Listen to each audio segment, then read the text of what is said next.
1, 2, 3, 4. 1, 2, 3, 4. 1, 2, 3, 4. Good. And your bow direction was good. You counted out loud. You counted during the rests. You weren't anticipating hitting that G, but that's it's kind of jumps on you. You're playing up on these notes, and all of a sudden this G jumps on you. So that's another little trick with reading music is always read ahead of yourself a little bit. Yeah. Hey, I had a question. I'm not sure if it's in this book or not, but you know how on the book it'll have like a little down thing or above it, like a little rainbow type thing? Yeah, those are called slurs, and we're going to get into Is that where you're supposed to go from one note to... in the same bow stroke. Okay. So, and we'll get to that, but let's do the basics. We got to get the counting, I've just seen the that bow direction. Once you're familiar with bow direction and counting, then ties and slurs are the next thing. The ties and slurs are the next thing coming up. So then we're doing our E stuff here with our E. Yeah. So how far did you get with that? You went on? I did all the E's, and I practiced a little bit on the A. Uh-huh. But I'm mostly concentrated on this page here. Yeah, that's good. This one, let's just do that one. That's starting to jump around a little bit. So I can tell you right now, I can't do this section. okay, so what you do when you come to something like that and it's totally unfamiliar is you single it out. You just say, okay, I'm just going to practice these 2 bits. So that's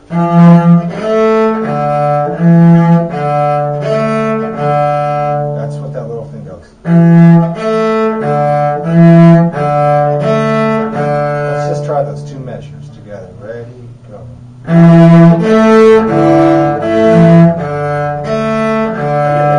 Good. Well, that's good. Then next time you'll get it because you know what you did wrong the first time. Ready?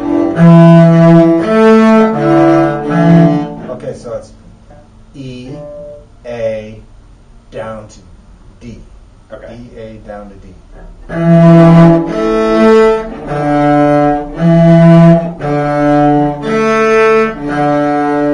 Now let's try that again, just to set it in.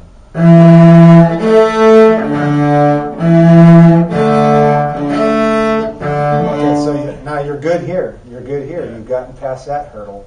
Now we got to do that one. Yeah, so skip that E back to D. So this is how you practice music. Yeah. And no matter how complex or simple the music is, if you come to a trouble spot, you just work out the little kinks by narrowing it and by putting the little magnifying glass on there.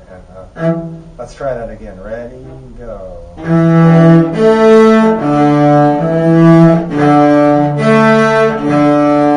There it is. Now you have it. Yeah. Now you're ready to play the whole thing. And when you come to that, there's already something implanted in your memory. See, and that's the human mind is an amazing thing. All right, so let's try this whole thing. Ready, set, let's see, we're starting at D, right? Okay. Ready, go.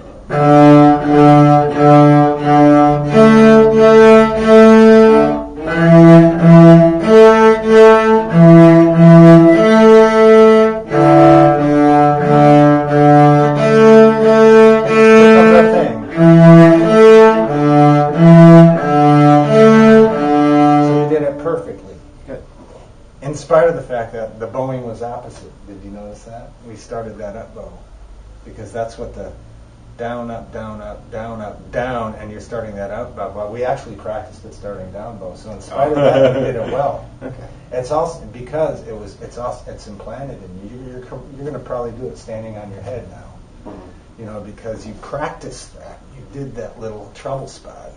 I think it'll be helpful once I get one of these things, because before I'd have to put the thing on the couch Oh, next gosh. to me. Oh, no. So I'm always like, you have to have the music where you can see it. And there for a while, I had my little girl hold it for me. reading off the page has its advantages and its disadvantages. The advantages is it focuses your eye somewhere else, so that your technique, your posture and position is forced to become subconscious and automatic. However, that's when I started you. I wanted you to do things like look in the mirror, check your posture, check your bow direction, and things like that, so that those get you've practiced those, and it becomes natural for you to draw the bow straight, look in the mirror. The hardest part for me was holding it right. Yeah, holding it right. And I've gotten to the point where I can hold it. Good, and it's more natural, isn't it? It's more natural to do. Because I was wanting to hold it like that. Yeah, and the more and more you play, the more you realize the physics behind drawing that bow across the strings, and so you adjust your whole. I think the reason I was wanting to do that is because I get the jitters sometimes. Uh-huh. I could have better control of it. Well, that'll help with the jitters too. Yeah. All this is going to help with all that, because you're going to have more control over your anatomy in a lot of ways, and it's really great. When I was practicing, but the disadvantage, let me tell you, the disadvantage of reading off the page is, and I want to work with this, is you don't get the advantage of the music becoming part of you. Yeah. It's something that comes off the page and gets translated through you and out the instrument. Mm-hmm. Now, say you memorized a nice piece of music. Now, you're taking that away, and then it's coming directly from you. Yeah. And the more and more you're familiar with it, the more you're able to interpret that music the way you want it to sound. Yeah. See? Whereas on the page, the interpreter is the writer. They give you all the symbols, which way to do the bow, which way to do how loud, how soft, all that kind of stuff. So that's great when you're doing like orchestral music and music in ensembles, because the interpretation has to come from the group. Yeah. So it has to be written. But if you're just jamming, or you're playing folk music or something, or you're just presenting yourself as a musician, interpretation comes from you.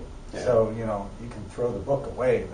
But for this purposes, these technique books it's going to develop a foundation in you of technique. Yeah. And a foundation means that everything else you do is built on that foundation. You don't have, like when you build a house and you go and live in the house and enjoy the house, you're not thinking about the foundation that the house is sitting on all the time. You're thinking about all the nice interior of the house. Mm-hmm. So your foundation of technique, once you get a good solid technique, you don't have to think about it anymore. You just play music. Yeah. You become a music machine, and that's the good thing about it. So if you can endure through some of this, tedious stuff. Well, there for a while I was trying to learn how to do Amazing Grace, but I think I was practicing that more than the book, and then I was like, and then I started forgetting what the book was saying. Well, here's the thing. So you want to learn Amazing Grace, and that's great. You diddle around and try to figure it out. But the more and more technique you learn, the more easy it is for you to learn Amazing Grace, because you're going to be able to think music and play it. Do you know how I learned it? How? It was before I was really okay at reading music. Do you know how it's that video game where it shows you the strings and it tells you which string is coming up? Oh, yeah? Yeah, and then on that it was telling you what finger to use on it and for how long. Mm-hmm. And that's how I learned it. Yeah, any way you can learn a tune. But then once it's yours, it's yours. Once you learn it and you've memorized it. I've never forgotten it, actually.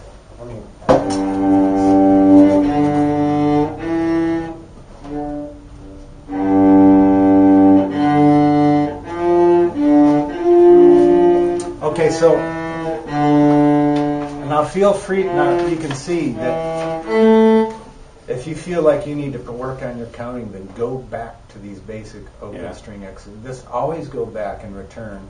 Review things if you need to, but as you go on, don't just flip through the page and say, "Oh, I've done that page. I never have to do it again." Mm-hmm. But I do want to practice the A though, or the B. The B. So we're on the B now, but you have to take everything you learned in the previous page and apply it to that. If you can't effectively apply it, then go back and review some stuff. So this is adding to the technique. Like here's one here. You know, it's covering several notes. Yeah. So have you tried that one? Yeah. Let's try that together. So that's our B. So, and that's a familiar tune. Ba ba black sheep. Does that sound like it? Yeah. Okay. So it goes like this. Ready, go.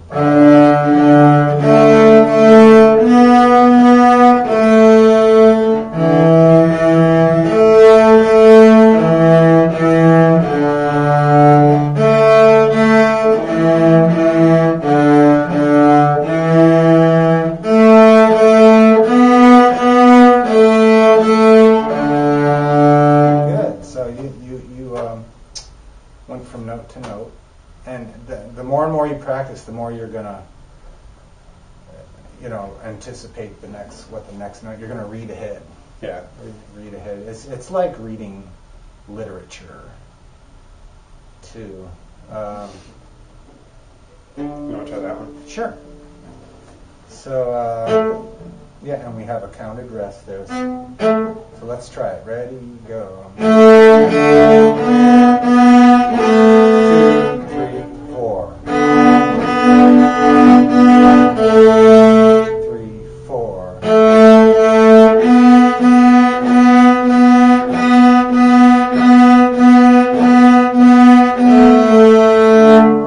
All right, so this gives you an opportunity here because you're playing those notes. Now you're thinking less, because there's one thing you got to add to this technique is trying to get a nice full sound. Yeah. So I know we're playing these, and you're only using about 3 inches of the bow. Well, ideally you want to use a little more for these quarter notes. So 3, 4. 3, 4. I'm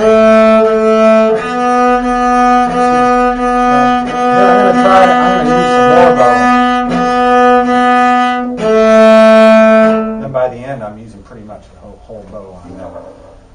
Oh, I see what you're saying. Instead of just instead of just playing notes, now you're going to work go a on little tone, faster with the bow. and try and get a little bow technique. Okay. That's just my little addition. Get that B right.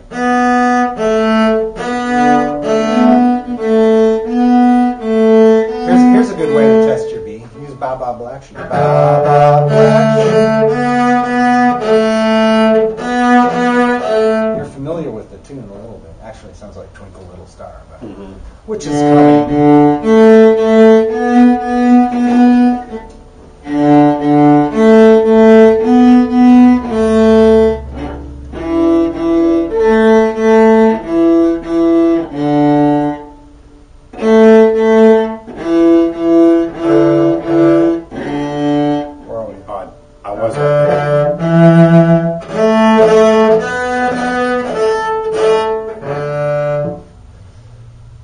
that's something you can work on in your whole time here. We can even go to the F sharp here. Okay. So where's the F part here? It's now the F. Now, what you're looking for here is it's played with you skip the second finger because F natural will be with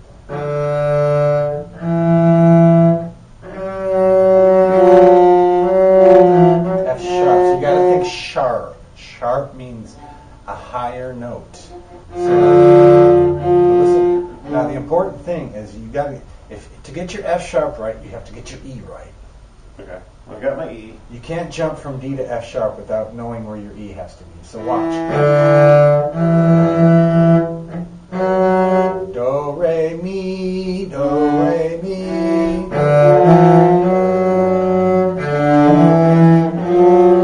That's very flat. Stretch it out. Reach out.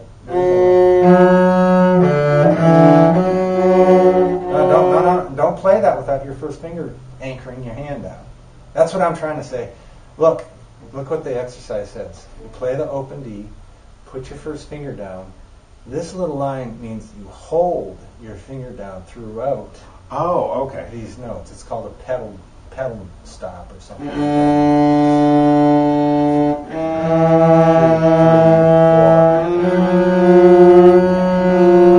Okay, now I'm playing sharp and you're moving your hand down. I'm trying to find out where you're... Yeah, if you want to go up, you have to go up. Down is up and up is down on a cello. So. Yeah.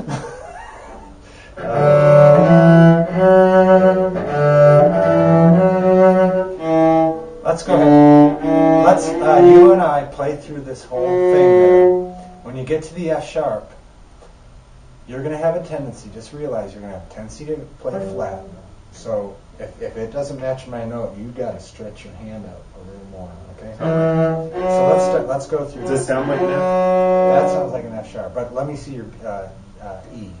I'm a little flat, so you had to, instead of stretching your hand that way, you pull your hand down and stretch it this way.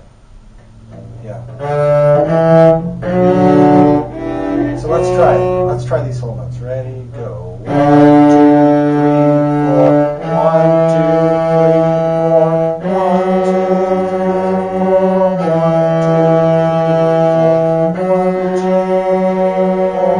1, 2, 3, 4. 1, 2, 3, 4. 1, 2, 3, 4. 1, 2,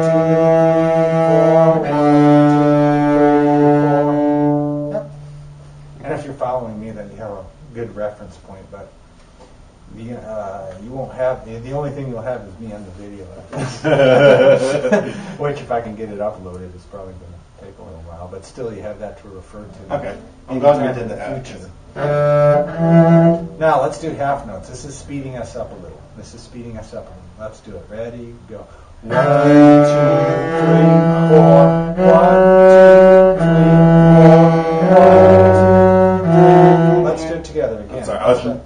Second line. Ready, go. We're starting on the D. Oh. E, F sharp. Ready, go.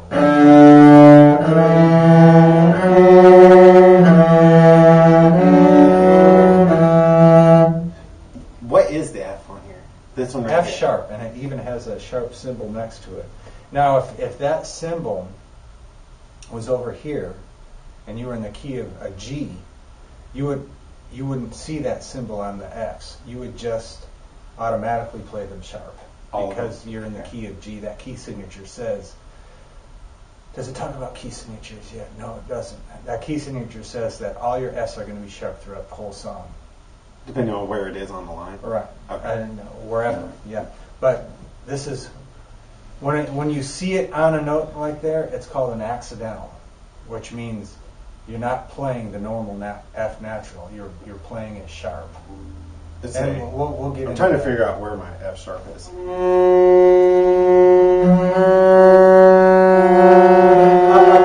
down. Good. And essentially what you're going to do is memorize that space between this finger and this finger.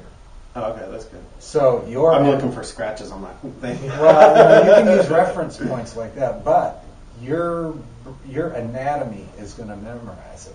Yeah.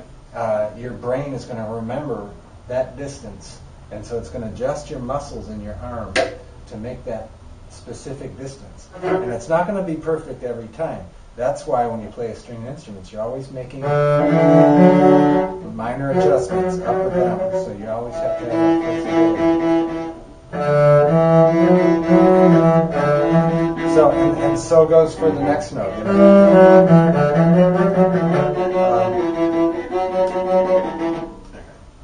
So let's get through this line here and see what happens. Let's go. It counts of 2. Ready, go. 1, 2. We're starting on an open D. Ready, go. 1, 2, 3, 4. 1, 2, 3, 4. 1, 2, 3, 4. 1, 2, 3, 1. 1, 2. Okay, so that see, it tricked you. It's going F sharp, and it tricked me too. F sharp. Oh yeah. E, F sharp, E, F sharp. Open back note. to the D, D. Okay. So that's why you got to keep your eyes on the music. Let's try the whole thing again. Ready, go. Okay, we're starting. Yeah, on the D. Ready, go.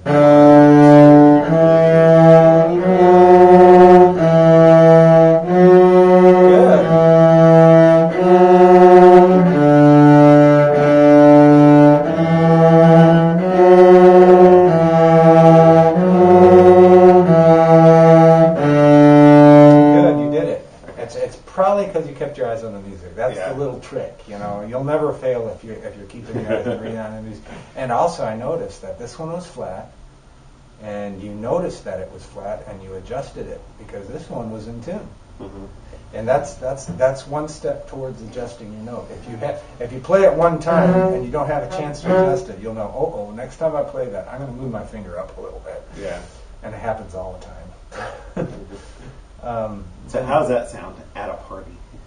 You want to know what it sounds? When a note, it says when a note is sharped.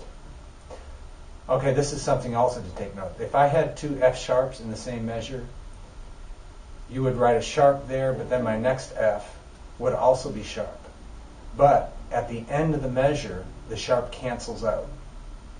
So technically, that would be an F natural unless that sharp sign was on there. Okay. If that sharp sign is on that note, it applies to all the other Fs throughout the entire thing, and then it cancels out at the end of the measure.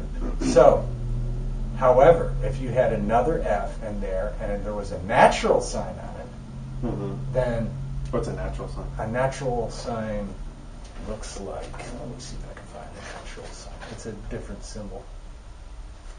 I'm not giving you a natural sign yet. There's a sharp and a flat and a natural. There's 3 different symbols to indicate the interval of a note. And I don't see. Let's move ahead here. Let's see what we got here. Is that it right there? Huh? On that one page you just had? There's like a V or something like that? Nope.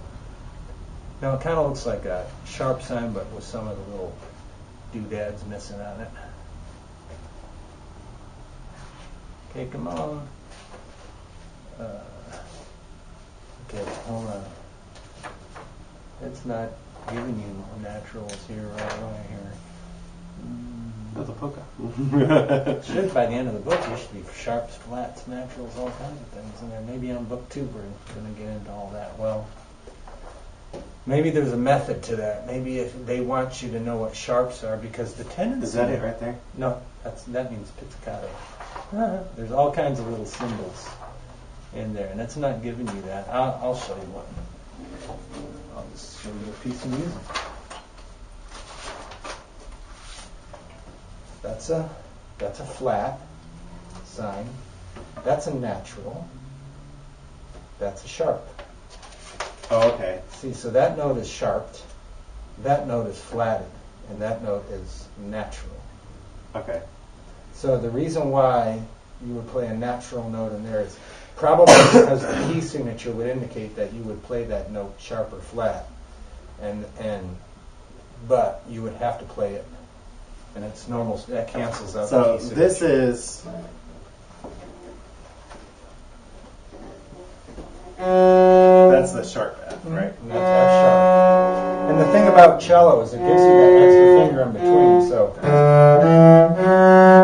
So to play a flat, you would just use a second finger. Now that's the only instrument that cello and bass are the only instrument that have that kind of fingering. So that's kind of flat right there. Yeah, but it's not telling you to pay attention to that yet. What you want to do is establish that relationship between the first and third finger. Yeah. Because that's what's foundational and important.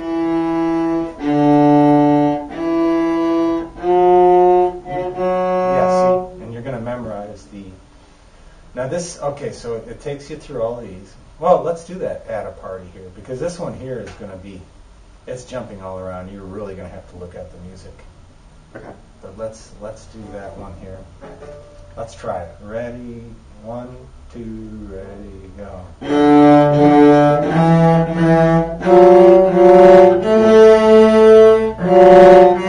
Now what happened to your F sharp? Okay, now remember that and let's start over again. Ready? Okay. Okay, now what you're doing, look, one thing you're doing that's not helping you is when you take your F sharp off, your hand goes like that. Keep your finger right over the note. Look, watch my hands. I'm starting the song, and my hand is already in the position. And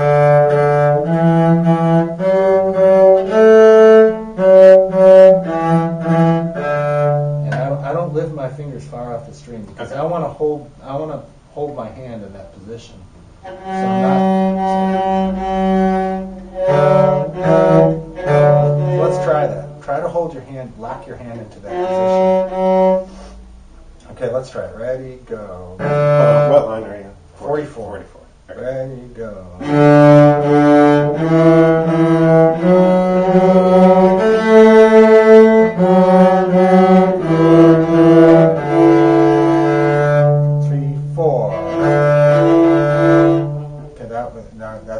These are D's. Yeah, I lost it. Ready, let's go after right here. There. Ready, go.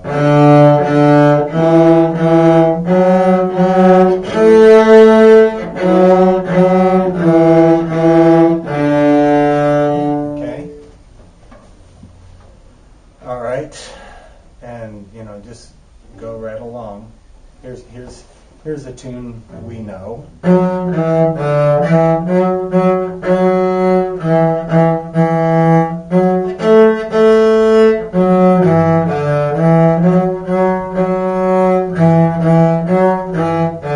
That's easy enough to remember, huh? Yeah. So you can easily anticipate. See, I'm having trouble seeing this right here. That's all right. Because all that stuff. Well, when you get home, you can pull it up close if you want. I got to stay within the range of the so you have something to refer to. But you have an advantage to this. It's a familiar tune. Mm-hmm. So, but the disadvantage to that is because it's familiar, you might have a tendency to take your eyes off the music because you're going to assume what the next note is, and you don't want to assume. Yeah, especially You want it because sometimes there'll be a variation or interpretation.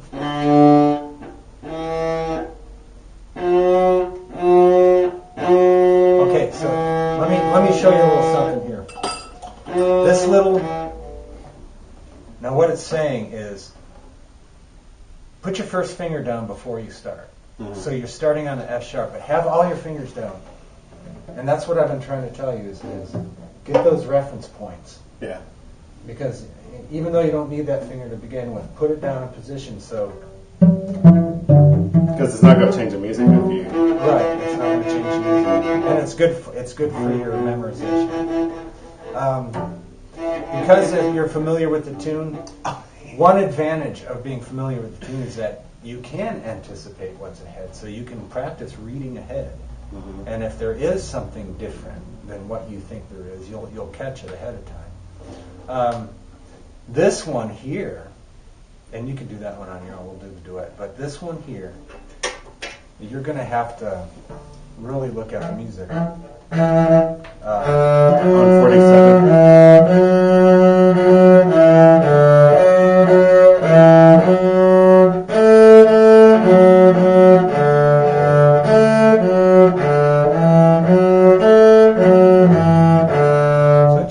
Jumps around again. So I just played it for you so you have a reference to that. You have a reference for that song. What it's supposed to sound like. You want to try it together? Or? Yeah, sure. All right. starts on the D and it goes up to the F.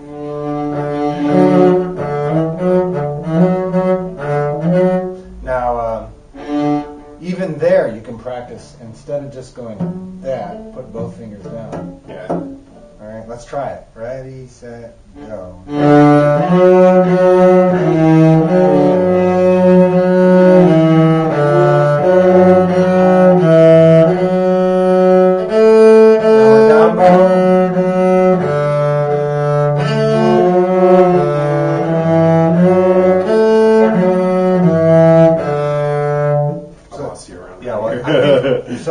So this is going to have a few little trouble spots. But you're still working on your foundation.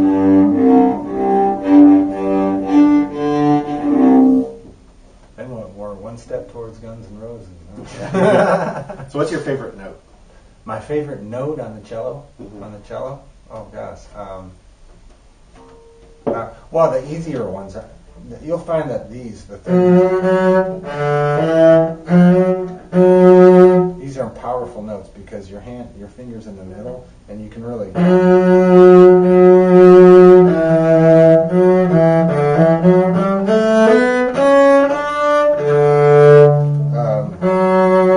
That's a power. These two fingers are the strongest. Mm-hmm. These fingers always need a little more help. Yeah. And with cello, you're using a lot of fourth finger everywhere. And the first finger, with cello, it's even more challenging than any other string instrument. What is the fourth finger? What note is that? Well, we'll get to that. But you're going to learn on the cello that you have to use a lot of this fingerboard in order to cover the range. So this first finger being anchored in the different positions is going to be really necessary for you to learn. I did something really goofy the other day. I was practicing, and I was actually looking at the F, and I figured it was probably round in there, but I was actually playing way up here. Well, but I had my finger on the wrong string. Yeah, well, you know, those and I was like, da, da, da, da. I was like, why is it sound the same? I was like, oh. But I mean, stuff like Marianne Little, of course, it's da da da. So you're naturally playing an F sharp because that's the way it's supposed to sound. So it's always, and this book, you know, they always give you familiar tunes and stuff. Okay, so you know you're playing that a little flat, Yeah. right? Check yourself always. Okay. Actually, before you even start, pluck the note and get it right. You'll see that. You'll see every musician doing that. You know, they're waiting for their cue, and they're like, "You got to get that first note right." There it is. So they secretly find the tune before they find the note.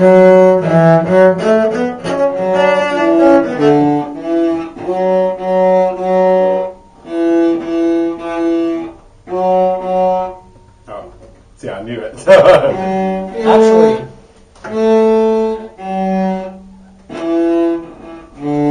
keep this in mind too. When you come to a new tune and you're trying to work out the finger positions, go ahead and just eliminate stuff. Put your bow down and just pluck it.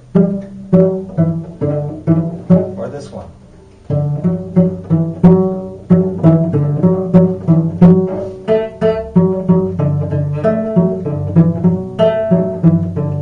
See, now it's tons easier because you don't have the whole bow to worry about. Yeah, that's how I actually learned where all the strings are. Yeah, I mean, there's a book called Essential Elements, and about 3/4 of the whole book, they don't even have you hold the bow. Everything's plucked, which I don't agree with, but you know, it's a really popular technique book, and I've used it with some students, but I've quickly just switched over to these books here.